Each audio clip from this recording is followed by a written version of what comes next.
సిసలైన నేతితో తయారు చేయబడిన స్వీట్లు సార్. ఓహో, మరేం లేదయ్యా, రేపు పెద్ద పార్టీ ఉంది, దానికి ఆర్డర్ ఇద్దామని. ఏ షాప్ అయితే బెటర్ గా ఉంటుందా అని ఆలోచిస్తున్నాను. తినచూడండి సార్, మీకే తెలుస్తుంది. ఒరే, ఒక స్వీట్ పెద్ద ఆర్డర్లకి కమిషన్ కూడా ఇస్తామండి. ఓహో, బ్రహ్మాండంగా ఉంది.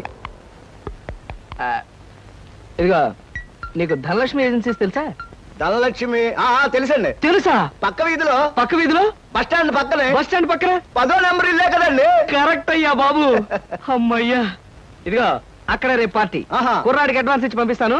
10 కేజీలు స్వీట్ బ్రహ్మాండంగా ఉండాలి. 10 కేజీలు. ఓ మైసూర్ పాకు.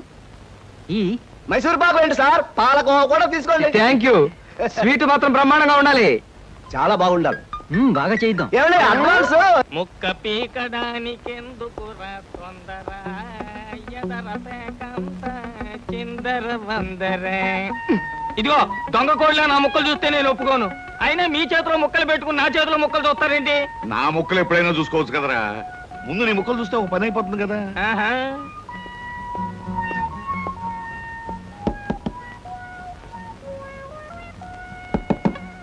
జోకర్లు బెదురుతాయి. ఇదిగో బాబు, ధనలక్ష్మి ఏజెన్సీస్ ఆపరేటర్ గారు ఉండేది ఎక్కడ? వేసుకో ముక్క, చూపిస్తాను. షో తర్వాత చూపించవచ్చు కానీ ఆపరేటర్ గారు ఎక్కడున్నారు చెప్పవయ్యా. ఇదిగో ముక్క, ఖర్చేయండి. ఏం ఖర్చు చేయడం ఏమిటో. మీలాంటి చెత్త మనుషులు పెట్టుకున్న ఆపరేటర్ ఎవరో గానీ త్వరలో ఆఫీస్ మూసేసి అర్జెంట్ గా పేకాట క్లబ్ పెట్టుకుంటాడు బాబు. పోనీ నువ్వు. Yes, Dhanalakshmi agencies operator Koteswara Rao speaking. అవునవునవును, మీకు సరుకు పంపించాలి. కాకపోతే సేల్స్ మెన్ ప్రాబ్లం వల్ల వెంటనే పంపించలేకపోయాను. అలాగే త్వరలోనే పంపిస్తాను. Okay sir. ఆపరేటర్ గారు మీరా? ఈ అవతారం చూసి బంటో తరుకున్నాను. నన్ను క్షమించండి సార్. మన్నించండి, ఆట అయిపోయింది. వీరెవరు సార్? మీ అసిస్టెంట్ మేనేజరా? కాదయ్యా, వీడు నా ప్యూన్ గాడు. నేను ఇచ్చే జీతం డబ్బులు కాక కనీసం నా దగ్గర నెలకి ప్యాకెట్లో 200 రూపాయలైనా ఖర్చేస్తాడు. మీరు ప్రొపరైటర్ అయ్యుండి ఆఫ్టర్ ఆల్ ప్యూన్ తో ప్యాకెట్ ఏమిటి సార్? చూడవయ్యా, ఆఫీస్ టైమ్స్ అయిన తర్వాత ప్రొపరైటర్ ప్యూన్ అనే తేడా లేదయ్యా, అందరూ సమానమే. అవును, ఇంటర్వ్యూకి వచ్చినట్టున్నావు. నీ పేరేంటి? కృష్ణ సార్. ఇంటర్వ్యూ కని పొద్దుననగా బయలుదేరి ఇప్పటికి చేరుకున్నాను సార్. మీరేమీ అనుకోనంటే ఒక్క మాట అడుగుతాను సార్. ఇంటర్వ్యూ కని పిలిచిన అడ్రస్ లో గాంధీనగర్ పక్క, కమలా థియేటర్ వెనకాల, రాముల వారి గుడి ముందు అని అర్థం పర్థం లేని అడ్రస్ ఇచ్చారేమిటి సార్? చూడు కృష్ణ, నేను ఇవ్వాలనుకున్నది సేల్స్ మెన్ ఉద్యోగం. సేల్స్ మెన్ అనేవాడు ఊరంతా తిరగటం, ఎలాంటి అడ్రస్ అయినా పట్టుకోగలగటం మొదటి క్వాలిఫికేషన్. ఆ క్వాలిఫికేషన్ ఉన్నవాడే ఇక్కడికి రాగలడని అడ్రస్ అలా ఇచ్చాను. 8 మందికి గాను నువ్వు అక్కడ వచ్చావు కనుక ఫస్ట్ టెస్ట్ లో పాస్ అనేట్టు. Thank you sir, thank you very much. Second test ఏమిటి సార్? అచ్చు యంత్రాన్ని కనిపెట్టింది ఎవరయ్యా? అచ్చు యంత్రాన్ని జాన్ గ్యూటన్బర్గ్. కరెక్ట్. మొఘలాయి సామ్రాజ్యాన్ని స్థాపించింది ఎవరు? బాబరు. కరెక్ట్. జపాన్ కరెన్సీని ఏమంటారు? కరెక్ట్. సార్, మీరు అడిగిన ఒక్క ప్రశ్నకి నాకు సమాధానం తెలియదు. మీ ప్యూన్కి అన్నీ తెలుసు. నాకంటే అతనే బెటర్ అనుకుంటాను మీ సేల్స్ మెన్ ఉద్యోగానికి. నేను వేసిన అక్కర్లేని ప్రశ్నలకు జవాబులు తెలుసు కనుకే వీడు జవాన్ పోస్ట్ లో ఉన్నాడు. ఇలాంటి ప్రశ్నలకు జవాబులు తెలియకపోవడమే సేల్స్ మెన్ క్వాలిఫికేషన్. కనుక నువ్వు 2వ టెస్ట్ లో కూడా పాస్ అయ్యావు. ఇక 3వ క్వాలిఫికేషన్ ఏమిటంటే మన సరుకుల గురించి అబద్ధాలు చెప్పడం. ఏది? ఒక్క అబద్ధం గబుక్కుని చెప్పు. మీరు భలే అందంగా ఉంటారు సార్. అసలేవయ్యా, నా గురించి కాదు, నేను అడిగేది అబద్ధాన్ని గురించి. నేను ఇంతకు ముందు చెప్పింది అబద్ధమే sir. Correct. You are appointed as the salesmen. రేపే వచ్చి డ్యూటీలో జాయిన్ గా. Thank you sir. Come in. Good morning sir. Good morning. Potharaju.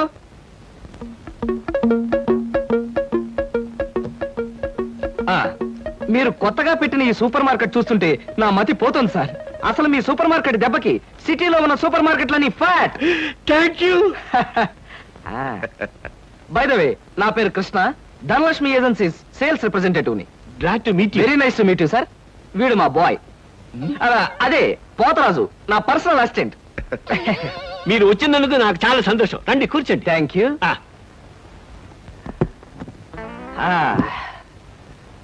Potharaju, boys కూర్చోకూడదు కదా. అలాగే నిలబడతానండి. సార్, మా ప్రోడక్ట్స్ అన్ని కొంచెం మంచినీళ్ళు ఇప్పిస్తారా? బాయ్ బయటికి వెళ్ళాడు.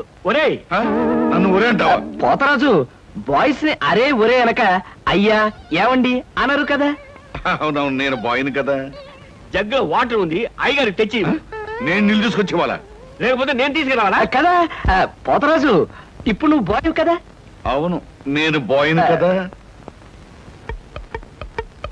మీ బాయ్ ఏంటి జోకర్ లాగా ఉన్నాడు? కొత్తగా చేరాడు, మొద్దు స్వరూపం, మీరేమనుకోకండి. ఆహా, మిమ్మల్నే సార్. ఓహో, ఏమిటయ్యా? ఒక్కసారి కళ్ళజోడు తీయండి సార్. ఆ, అరే రే, ఏమిటయ్యా? Face reading sir. ఫేస్ రీడిగా? ఆ మొహాన్ని పట్టి ఆ. అవతల మనిషి యొక్క మంచి చెడు చెప్పడం. ఆహా. దాన్ని నేను 6 సంవత్సరాల పాటు అలహాబాద్ లో ఐజిన్ బాబర్ అనే ఆస్ట్రేలియన్ దొర దగ్గర ట్రైనింగ్ పొందా. మీరెప్పుడు ట్రైనింగ్ పొందారు? ఈ దిక్కుమాల ఉద్యోగంలో చేరక ముందు. నువ్వు కాస్త నోరు మూసుకుని నిలబడు. ఒరే, ఆ ఫ్లాస్క్ లో కాఫీ ఉంది, పట్టుకురా. నేను కాఫీ తీసుకురావా? ఏంటి దొరలాగా మాట్లాడతాడు? ఒకప్పుడు బాగా బతికిన వెదాలండి. నేను వెతవనా? నువ్వు బాయ్వి కదా, వెళ్ళి కాఫీ పట్టరా.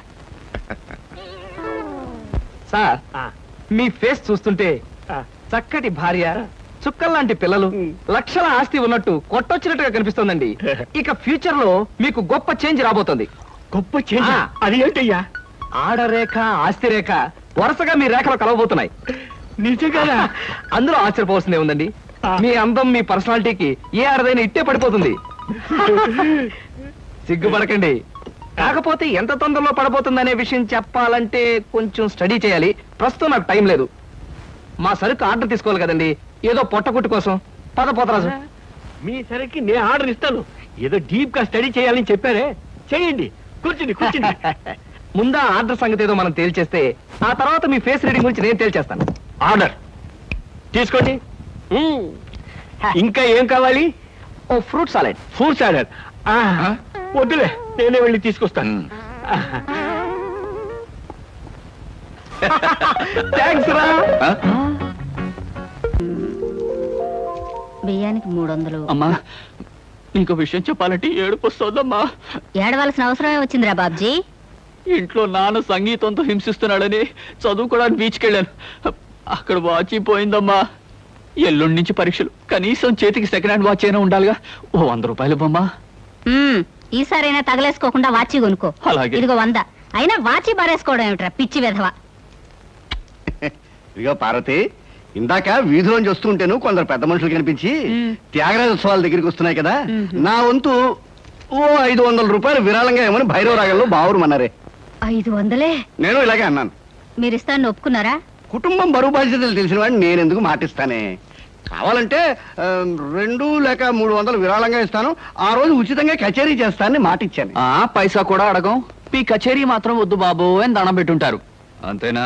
కమాతు రాగంలో కాళ్ళు చేతులు వెరక్కొడతాను. నా కచేరీ అంటే బొత్తిగా భక్తి శ్రద్ధలు లేవు. ఆఖరి మాటగా 200 రూపాయలు విరాళంగా ఇస్తాను అన్నానే. ఇవ్వకపోతే బాగుండదు, ఆ తర్వాత నీ ఇష్టం. చారాస్వామి నిన్ను ఆశీర్వదిస్తాడు. 3, 4, 5. అమ్మగారు పాలకు డబ్బులండి. అమ్మగారు పచారీ సామాన్ డబ్బులండి. అమ్మగారు నా జీతం అండి. అమ్మగారు పాలకు డబ్బులండి. అమ్మగారు పచారీ సామాన్ డబ్బులండి.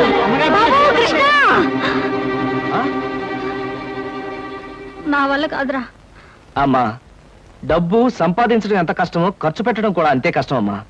ఖర్చు పెట్టే విషయంలో మనసుని మమతని కాస్త కట్టేసుకోవాలి. రే బాబ్జీ, బాబ్జీ, ఏంటనయ్యా?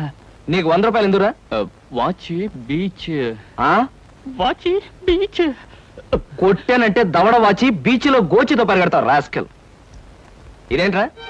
అరే, ఇది ఎక్కడ దొరికిందన్నయ్యా? ఆ చమల్లాల్ కొట్లో నువ్వు తాకట్టు పెట్టిన చోట దొరికిందిరా.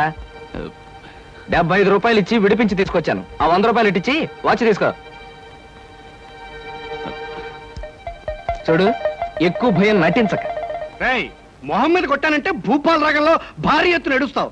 సినిమా హాల్లో తెరల మీద పువ్వులు చల్లడానికి, చిల్లర చల్లడానికి వాచీలు తాకట్టు పెట్టుకుంటారా? అడ్డగాడిదా అని. వాడు అడ్డగాడిదైతే మరి నీ సంగతి విన్నానా? నా సంగతి వేర్రా. ఏమిటి, త్యాగరాజోత్సవాలు జరిగి నెల కూడా కాలేదు, మళ్ళీ త్యాగరాజోత్సవాలు ఎక్కడి నుంచి వచ్చానన్నా? అవి త్యాగరాజోత్సవాలు కాదురా, సంగీతం నీకు తెలీదు. అవి రాగరాజోత్సవాలు. మాయ రాగరాజోత్సవాలు. సరే, పేకాట ఆడడానికి ఇంట్లో అబద్ధం చెప్పి డబ్బు తీసుకోవడానికి సిగ్గుపడాలన్నా? రేయ్, నువ్వు చెప్పుడు మాటలు చెడిపోతున్నావురా. నేను ప్యాకెట్ ఆడుతున్నాను ఎవరు చెప్పారా నీకు? ఎవరు చెప్పారా? ఎవరు చెప్పారు? చెప్తా, చెప్పు. హ, పిచ్చివాడు. ఆ మూట ఏమిట్రా? ఈ మహానుభావుడు పేకాట్లో ఓడిపోయి బట్టలన్నీ తాకట్టు పెడితే విడిపించి తీసుకొచ్చాను. అవ్వా, ఓహో అందుక ఇందాక పేపర్ అడ్డం పెట్టుకుని గదిలో పరిగెడుతున్నారు. ఏమండి మొగుడు ఏమైనా అంటే కళ్ళు పోతాయే. ఇక నేను చెప్పాల్సింది ఏమీ లేదురా. ఇదిగో 200 రూపాయలు. 100 రూపాయలు ఇవ్వరా. పితృభక్తి లేదు. రావయ్యారా అద్దె డబ్బులు తీసుకొచ్చావా? ఆ పని మీద వచ్చానండి. కానీ టిఫిన్లు పెడుతూ ప్రొఫైల్లో నుంచున్న మిమ్మల్ని చూస్తుంటే అదేదో సినిమాలో రేఖలా అనిపించి అక్కడే నిలబడిపోయానండి. కొంచెం ఇటు తిరుగుతారా? అరే రే కొద్దిగా అటు తిరుగుతారా? అయ్యో నువ్వు మరీ చెబుతావయ్యా. నేను రేఖలాగా ఉండడం ఏమిటి? ఆ అమ్మాయి నాకన్నా కొంచెం సన్నం అనుకుంటాను. సన్నం కాబట్టే మీ అంత అందంగా కనిపించదండి. చూసారా, మీరు అలా నవ్వుతూ ఉంటే మీ బొగ్గ మీద సొట్టలు బాబీ సినిమాలో డింపుల్ కపాడేలా కనిపిస్తున్నారండి. ఆ పిల్ల నాకన్నా 1-2 సంవత్సరాలు చిన్నదనుకుంటాను. చిన్నది కాబట్టే మీ అంత మెచ్యూరిటీ ఆవిడలో లేదు. పొరపాటున మీరు పెళ్లి చేసుకున్న హౌస్ వైఫ్ గా సెటిల్ అయ్యారు గానీ మీరు గనక సినిమాలో చేరినట్లయితే ఆ శ్రీదేవి జయప్రద మీ ముందు ఎందుకు పనికొస్తారండి? అదేమిటయ్యా నుంచోనే మాట్లాడతావు? కూర్చో, టిఫిన్ తిందు గాని. దాందే ఉందండి. అస్సలు మీ ఫిగరు కలరు కాలేజ్ అమ్మాయిలు కూడా ఉండదండి. నువ్వు మరీ పొగిడేస్తున్నావు బాబు. ఇంకో దోశ వేసుకో. టిఫిన్ గా నన్ను పిలిచి దోసేసుకొని అతను పెడతానండి. అబ్బా నీకెప్పుడు తిండి పిచ్చే. ఇంటికి వచ్చిన గెస్ట్ కు పెట్టాలి కదా. గెస్ట్ కి పెట్టి నాకు అభ్యంతరం లేదు, కానీ నాకు కూడా తగలే. తినండి. బాబు నీకు హార్లిక్స్ కావాలా, బోన్విటా కావాలా? ఉల్లాసానికి ఆనందానికి వాడండి హార్లిక్స్. అయితే అదే తీసుకొస్తాను. ఏమండి 1 మినిట్. వెనక నుంచి మీ మూమెంట్స్ చూస్తూ ఉంటే ఆ మూమెంట్ ఎలా ఉంటుందో ముందు నాకు చెప్పు, నేను తర్వాత దానికి చెప్తాను. అదేమిటండి అలా విసుక్కుంటారు? ఆ అబ్బాయి ఏదో సరదాగా మాట్లాడుతుంటే. ఏమండి ఆయన ఇప్పుడే ఇలా విసుకుంటున్నారు, ఇక నేను అద్దె డబ్బులు ఇవ్వలేనన్నా అనుకోండి ఇంకెంత విసుకుంటారు. ఆయన విసుకోకుండా నేను చూసుకుంటానుగా. అది మీరు ఊరుకోండి. చూడు బాబు, అద్దె ఈ నెలలో ఇవ్వలేకపోయినా వచ్చే నెలలో ఇద్దు గాని. థ్యాంక్స్ అండి. టిఫిన్ తిను. ఏమయ్యా, నా తిండి తింటూ నాతో అబద్ధం చెప్పకూడదు. నిజం చెప్పు, మా ఆవిడ శ్రీదేవిలాగా జయప్రదలా ఉందే? మీరు అడిగారు కాబట్టి నిజం చెప్తున్నా అండి. మీరు మాత్రం ఈ పక్క నుంచి చూస్తే శత్రుఘ్న సిన్హా ఉన్నారు. హైట్ విషయంలో కొంచెం తగ్గారు కాబట్టి రిషి కపూర్ గారి, పెరుగున్నట్టయితే అమితాబ్ బచ్చనే. అసలు మీ పర్సనాలిటీకి ఈవిడ ఎలా పెళ్లి చేసుకున్నారండి? ఏమిటోనయ్యా, నా తలరాత నా కర్మ. నిజానికి అదృష్టం బాగుంటే ఏ రేఖలో శ్రీదేవిలో చేసుకోవాల్సిన వాళ్ళే కదా. ఫ్యూచర్ లో చేసుకోవచ్చేమో. Anyway best of luck. ఈ దశ కూడా వేసుకో. పళ్ళు కూడా ఉన్నాయి. అలాగే. రేఖలు మృదువుగా మెత్తగా మలయమారుతరాగల్లా ఉన్నాయమ్మా. మీలాంటి సంగీత సాముద్రిక నిపుణులు నా చేతిని పొగిడారంటే అది నాకు గర్వకారణమే. నాకు ఒళ్ళు మంటే కారణం. ఏమయ్యా శంకరయ్య, జాతకం చూస్తానని చెప్పి దాన్ని చెయ్యాలా పిసికేస్తావేంటి? రేఖలు కొట్టొచ్చినట్టు కనిపించాలంటే ముందు ఇలా పిసకాలయ్యా. సరే చూడు. ఆహా, నీ శృంగార రేఖ బంగారంలా మెరిసిపోతుందమ్మా. శృంగార రేఖ అలాంటి రేఖ చేతుల్లో ఉంటుందని నేను ఎక్కడ వినలేదే. అది నీ అజ్ఞానం. జోత్సుల జోగేశ్వరరావు జాతక పుస్తకంలో దాని గురించి విపులంగా రాశారు. ఆయన ఎవరు? మా బాబాయ్. చూడండి. చూస్తాను. నీకు ధనరేఖ దివ్యంగా ఉందమ్మా. ఆయుష్య రేఖ అద్భుతం. సంతానం ఎంత ఉందండి? 2 వేసుకో.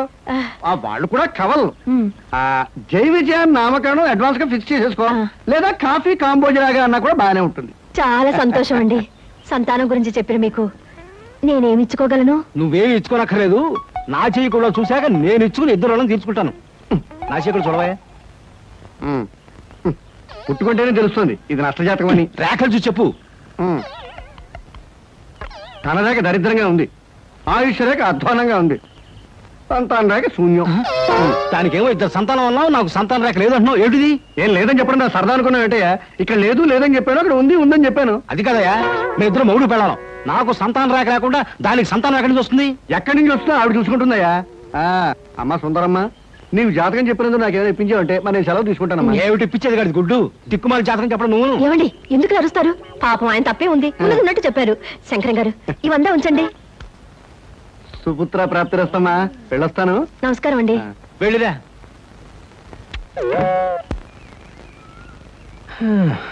అద్దె సుట్టు బాగానే ఉంది, కాకపోతే ఆ అమ్మాయి దగ్గరికి ఆటోలోను టాక్సీలోను దిగితే బాగుండదే.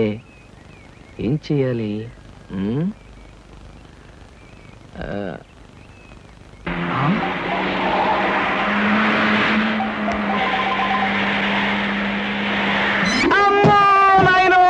బాబోయ్, ఖరీదైన కారుతో చంపాను.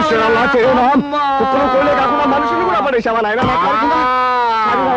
సారీ బాబు, గాయలు ఎవరైనా దెబ్బలు ఎవరైనా తగిలాయా? పక్కటెముకలు పత్తికి నెక్కిలు వాటి పొజిషన్లు తప్ప ఎవరైనా అనుమానంగా ఉంది సార్. అమ్మో లేవలే. మీకేం అవలేదా? లేనాయనా అమ్మో. లేనాయనా, మీకేం కాలేదు నాయనా. అమ్మో. లేనాయనా, నా కాడే కుదుగా లేనాయనా. ఇప్పుడు బాగుంది. నా కాడే కుదుగా. అమ్మా పట్టుకోండి. చేసుకోండి, ఏం పర్వాలేదు. అమ్మా. నెమ్మది నెమ్మది అమ్మా. ఇక్కడ కూర్చోండి. వేరే కూర్చుంటాను, అదే వాటర్ సీటు. అమ్మా అమ్మా. అలాగే. అయ్యో అక్కడే కూర్చోండి. అయ్యో అమ్మా. సార్, ఈ మంచులు తాగండి సార్ ముందు. అబ్బో ఏమొద్దు సార్. సార్, అమ్మో. ఏ హాస్పిటల్ అయినా తీసుకెళ్తాను, ఎంత బిల్ అయినా ఇచ్చుకుంటాను. ఆ. సార్, దయచేసి నా మీద పోలీస్ కంప్లైంట్ మాత్రం పెట్టకండి సార్. అమ్మో పెట్టను కానీ ఒక సిగరెట్ ఇవ్వండి సార్. సిగరెట్ ఈ పెట్టి ముట్టుకోండి. అమ్మా thank you sir, thank you. అబ్బా సార్, ఇప్పుడు చెప్పండి సార్, ఏ హాస్పిటల్ మిమ్మల్ని తీసుకెళ్ళమంటారు, ఎంత తీసుకోమంటారు? అమ్మయ్యా ఇప్పుడే తగ్గుతున్నట్టుంది. హాస్పిటల్కి ఏమీ అక్కర్లేదు కానీ నెహ్రూ పార్క్ దగ్గర నుంచి దించండి. నేను కారు దిగి ఓ 4 సార్లు ఇటు అటు తిరిగి బోన్స్ అవి సెట్ చేసుకుంటాను. చాలా థ్యాంక్స్ సార్, మీ ఎంత మంచి వాళ్ళని ఇంతవరకు నేను చూడలేదు సార్. ఇక ముందు చూడరు కూడా సార్. నెహ్రూ పార్క్ బానివ్వండి. అలాగే సార్. పోనివ్వండి. జై నెహ్రూ పార్క్.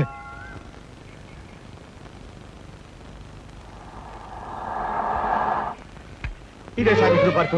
సార్ ఇదిగా సార్, నెమ్మది నెమ్మది. సార్, డబ్బేం తేలేదు, చెక్ ఏమైనా? ఏం అక్కర్లేదు, నువ్వు వెళ్ళిపో. అబ్బా మీరు నిజంగా మంచివాళ్ళు సార్. సార్ మీరు వచ్చేంత వరకు ఉండమంటారా? వచ్చిన దారిలో వెళ్ళిపో అంతే. Okay okay. సాధారణంగా ఇలాంటి చిన్న చిన్న రెస్టారెంట్స్ రాను నేను. కాకపోతే ఇది మా చిన్ననాటి స్నేహితుడిది, వాడు ఫీల్ అవుతాడు రాకపోతే. Excuse me sir. Hello mister James. Sorry sir, నా పేరు జేమ్స్ కాదు. ఫేస్ చూస్తే అలా అనిపించింది. మీ పర్ఫెక్ట్ రాలేదా? ఈ పూట రాలేదు సార్. రాస్కెల్, వాడికి బద్ధకం మరీ ఎక్కువ. చిన్నప్పుడు ఇలాగే స్కూల్ కూడా వచ్చాడు కాదు, ఇప్పుడు బిజినెస్ కూడా సరిగ్గా చూసుకోవట్లేదు అనమాట. It's all right. Me order ఏమిటి సార్? ఇలాంటి సాధారణమైన ఇండియన్ స్టఫ్ అంటే నాకు ఇష్టం ఉండదు. ఓ స్పెషల్ టీ తెచ్చి Okay, పెట్టు. sir. What about you? You order something? మీరు టీ తీసుకునేవాళ్ళు, నేను మాత్రం తిండిపోతాను అనుకుంటున్నారా? నాకేం అక్కర్లేదు, టీ ఆర్డర్ చేయండి. అమ్మయ్యా బ్రతికానరా దేవుడా, అసలే డబ్బులు తక్కువగా ఉన్నాయనుకుంటున్నాను. నీకేం కావాలి బుజ్జి? చిన్నపిల్లలు ఏం తింటారు, అతను కూడా టీ చేద్దాం. 3 టీ. నో అంకుల్, నేను బాగా తింటాను. హోటల్లో కనపడిందల్లా తింటే ఆరోగ్యం పాడైపోతుంది. పాడైతే డాక్టర్లు ఉన్నారుగా, నేను తినడం తింటాను. ఫోన్లేండి, తనకేం కావాలో ఆర్డర్ చేయండి. ఓకే. ఆర్డర్ చేయ బుజ్జి. చికెన్ ఫ్రై, ఆ. మటన్ ఫ్రై, ఆ. తండూరి చికెన్, సరే. చైనీస్ నూడిల్స్, ఇంకా? జింజర్ ప్రాన్స్, ఇంకా? చికెన్ రోస్ట్, ఇంకా? అన్ని తింటా.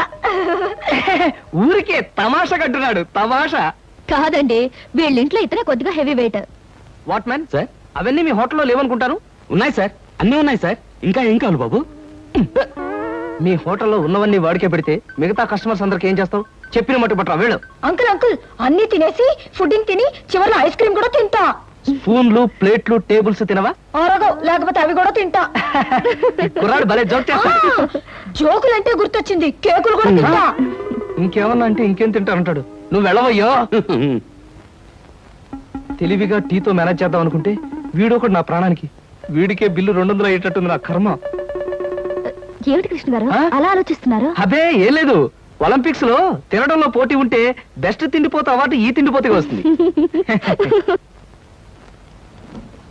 కమన్ బుజ్జి. అరే పడ్డావా? దెబ్బ తగిలిందా? అబ్బే, మనం బీచ్ కి వెళ్ళి మిరపకాయ బజ్జీలు వేరుసరికాయలు తిందామా? వద్దమ్మా, అంకుల్ అర్జెంట్ పని ఉందట, వెళ్ళాలి. అంతేకాదు, ఇంకా నువ్వు పచ్చిమిరపకాయ బజ్జీలు అవి తిన్నావనుకో పొట్ట ఆటం బాంబులాగా డామ్ అని పేరుపోతుంది. అవును, మీ కార్ ఇది? అది చాలా పెద్ద కారు కదా, ఇక్కడ పెట్టడానికి ప్లేస్ చాలదని పక్కన షాపింగ్ సెంటర్ లో పెట్టొచ్చాను. ఓహో. ఇంతకీ మీ ఇద్దరు ఎలా వెళ్తారు? మా డాడీ వచ్చి మమ్మల్ని పికప్ చేసుకుంటున్నారు, మీరు వెళ్ళండి. ఓకే. ఎందుకంటే మన అంకుల్ తో పెద్ద కారు వెళ్దాం. నిన్ను చంపినా పాపం లేదు, పుణ్యం తప్ప.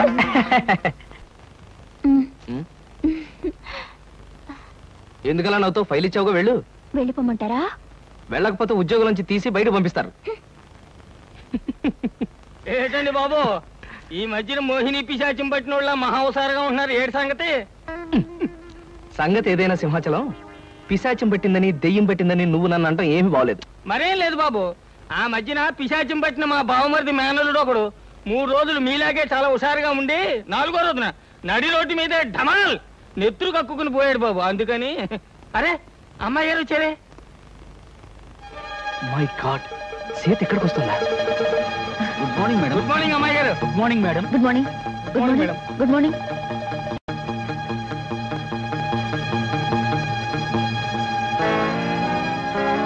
అమ్మో, సీత చూసిందంటే డేంజర్. పెళ్ళైన తర్వాత మాట ఎలా ఉన్నా ముందు మనం కొంత స్టేటస్ మెయింటైన్ చేయాలి. నేను చేస్తాను రా. ఏంటి చుట్టతోడా? ఛీ, ఆ స్టేటస్ దృష్టిలో పెట్టుకుని